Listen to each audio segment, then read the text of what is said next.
Well, it's a nasty mess out here. Sorry about the shaky cam.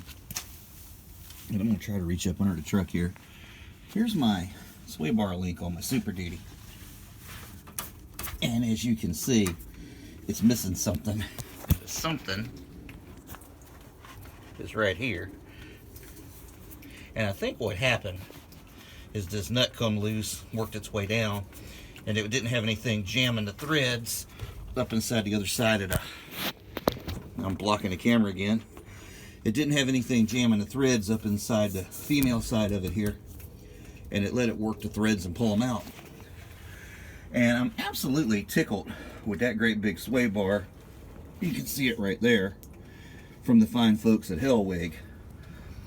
And they're standing behind this thing.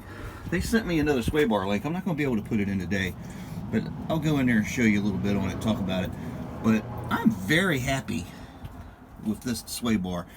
See, this is a single rear wheel truck, and I've actually got it kind of sort of doing a dual wheel job. And without the sway bar on it, it was a bit of a beast. It would wobble and bounce around. Not terrible, but enough that I didn't like it, because I've been dually spoiled. So let's go in here and get out of the cold and we'll talk about it. Man, it's cold. It's not so much this cold, it's cold and damp out there. Whew. Okay, so as I was saying, it's a Hellwig sway bar. I love it to death.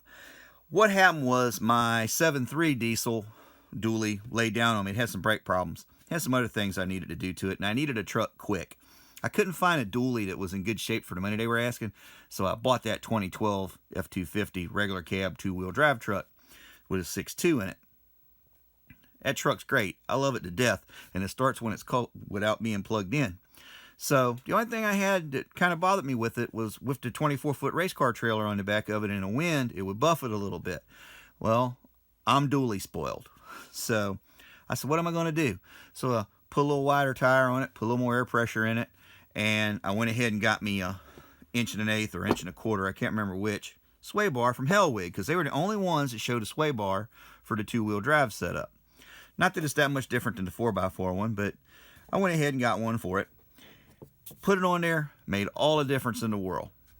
We're good. Now, since then, I've bought another dually, and maybe we'll do a video on that truck and coming episodes, because I do want to do some changes to that truck. But this is the female part.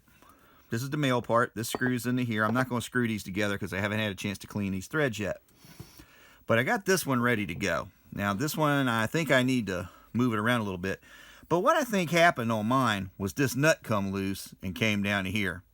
And if you notice, I think it's only threaded to about here. And it can move. But when the nut's up against it, it won't move. Just simple lock nut, man, with all these threads, it's going to take forever. But when I found out it was broke, I couldn't find a part number to get a replacement. Yeah, see, now it don't wiggle hardly at all. I couldn't find a part number to get a replacement sway bar link, so I called my vendor. Now keep in mind, it's been 3 years. I didn't even bother to try to look for the receipt yet. I wanted to see if we could get the part. I was going to buy a replacement link.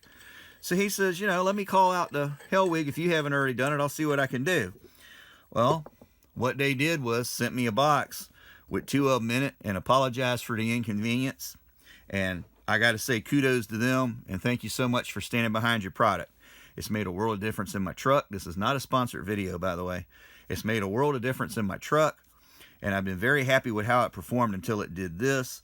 And I was pulling my trailer. I think I know when it happened.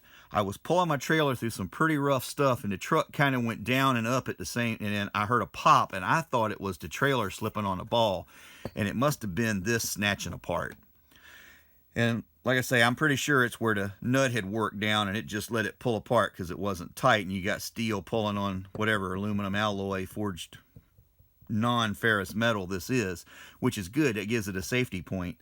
But overall, I'm satisfied. I'm very happy, and I'm really impressed that they stood behind their product, and we will use Hellwig again. So I hope you all found this interesting, entertaining, and informational, and maybe if it gets warm enough in the next day or two, I'll take a couple of little pictures. I can't do community yet. I don't have enough subscribers. I'll take a couple of pictures of it and maybe include them in the next video when it be installed back in the truck.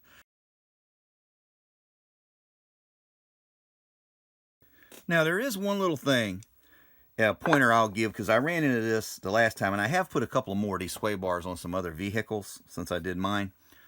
These bushings, and I got into trouble one time on this, and I don't want to do it again. You want to put these bushings in before you put these sleeves in.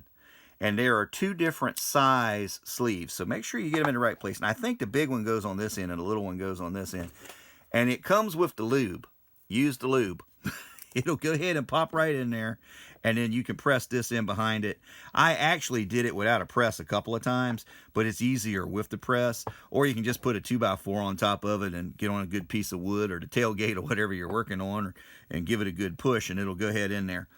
But that's just a little quick, helpful install tip for these. And don't forget to put the nut on when you screw the thing together, because I have had one that was almost all the way up to here, about like this, and realized the nut wasn't on it, and I had to run that thing all the way back out. And that little fine thread, it takes a while.